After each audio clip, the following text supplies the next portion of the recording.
Hi, I'm Nama Rue. This is my husband, Rabbi David Rue. We are videoing from in Israel, and we've been doing videos so far about the Jewish laws of agriculture for Jewish people growing food in the Holy Land. But today we didn't do any preparation, and my husband is an amazing storyteller.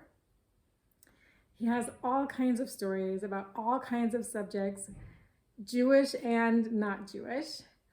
But I think the greatest gift that we can offer is some of the Jewish stories.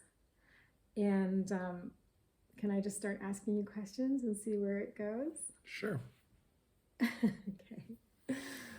Okay, well, I'm a doula, so I support women in childbirth.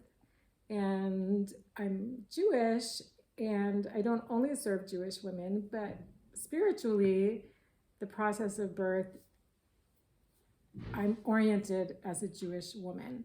And a lot of my clients, whether they're Jewish or not, they really appreciate and ask me questions. Sometimes there's an issue of fertility.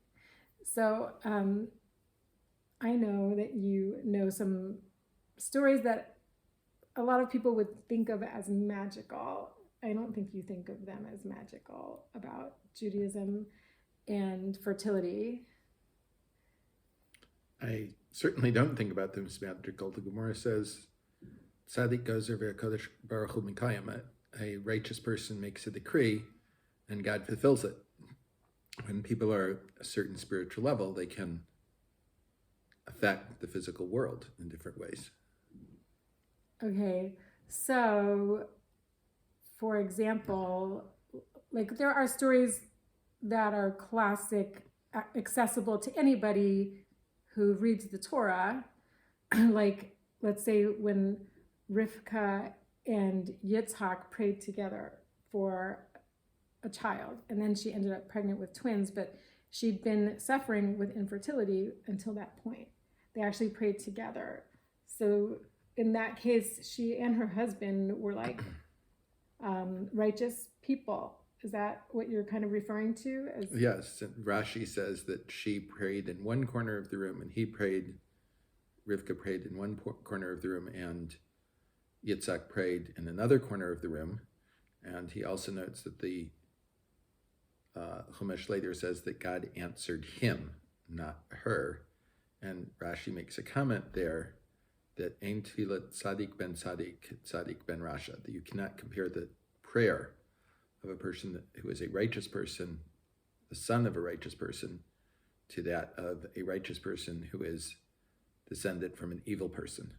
So therefore, Rashi says that Yitzhak's prayer was answered and that it wasn't Rivka's prayer that was answered. Because Yitzhak was the son of Abraham, and Rivka was the daughter of, well, she was the sister of Lavan, right? Yes, but she was the daughter of Betuel, who was an evil person. Tell us a little bit about him. He was a local leader, important person in Babylon at the time, and the customs in Babylon were not so righteous. Can you just give us like one or two examples so we know what you're talking about? The Gemara says that there was a rite well known much later in Roman times and other places that a woman had to sleep with the local chieftain before she slept with her husband.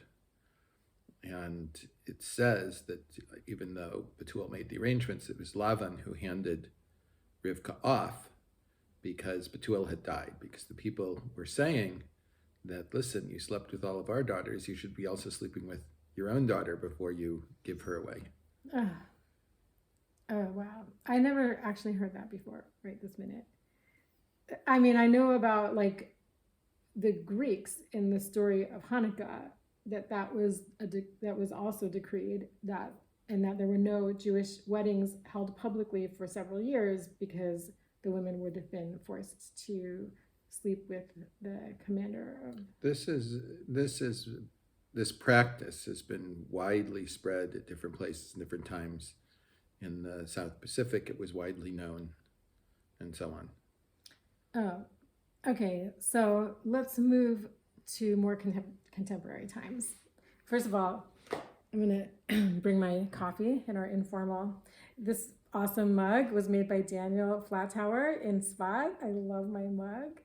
I hand wash it. Okay, so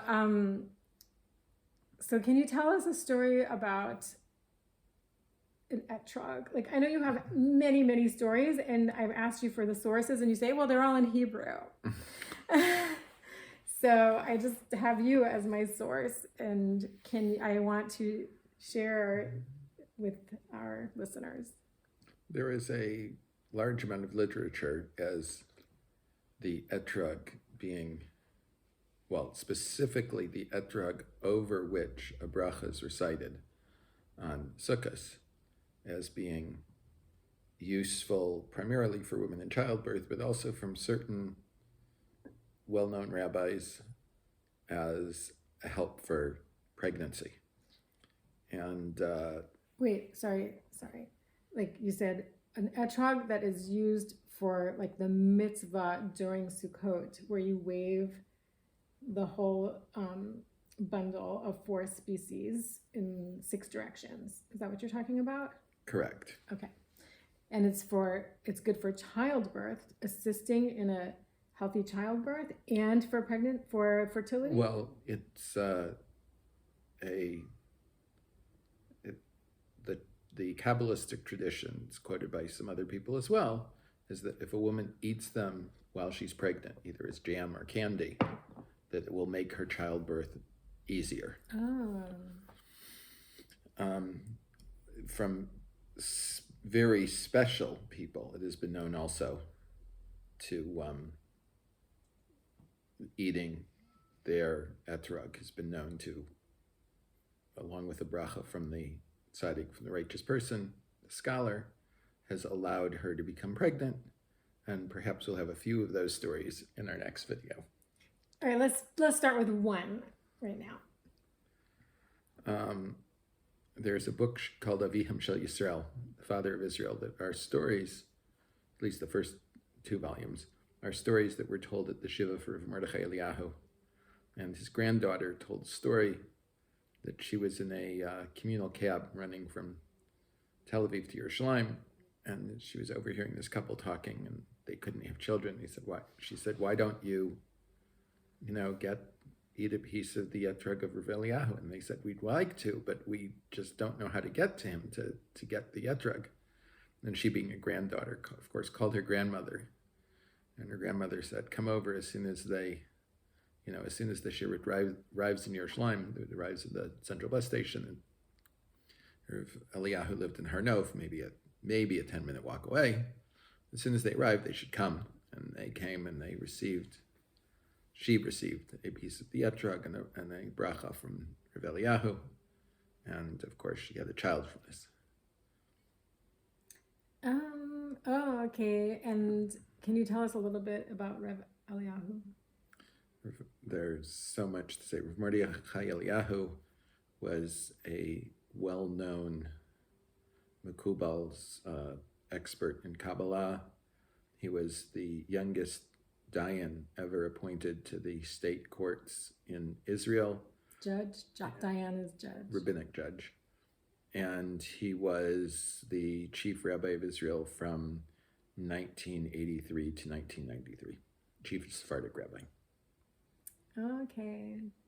For some reason, I get a lot of these stories from Sephardi culture lineage, but for sure also in Ashkenazi. There are many in Ashkenazi culture.